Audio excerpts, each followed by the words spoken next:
ఎవరినైనా తిట్టడం ఎంతసేపు? చిటికేయండి, తిట్టేసేయండి, అయిపోతుంది. ఎన్నని చెప్పను, ఏమని చెప్పను. ఇలా చాలామందికి క్వశ్చన్స్ కూడా ఉంటాయి.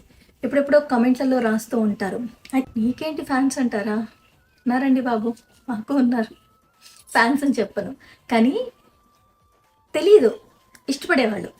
ఇంకా దాన్ని ఏమన్నారో నాకు తెలీదు. రాజుగారు, నాకు అనిపించింది ఈరోజు ఈ వీడియో మీ కమెంట్తోనే మొదలు పెడితే బాగుండు అని అనిపించింది. సో మీ కమెంట్తోనే నేను మొదలు పెడుతున్నానండి వీడియో. అవునండి, సాంగ్ మా వారే తీశారు. ఇక రమేష్ బాబు గారు, అమ్మమ్మ చాలా బాగున్నారు అని. అండ్ ఈ బొందలా ఉంది ఏంటి పిచ్చా అని అడిగారు. నిజమేనండి. పర్పస్ఫుల్ లైఫ్ అంటే ఏంటో చెప్పండి, ఎలా ఉంటుందో చెప్పండి. ఇదే పర్పస్ఫుల్ లైఫా? ఇదేనా పర్పస్ఫుల్ లైఫ్? ఇదైతే నేను పర్పస్ఫుల్ లైఫ్ లీడ్ చేస్తున్నానండి. నా గురించి మీరు అస్సలు వెంకపడొద్దు, సరేనా? Thank you.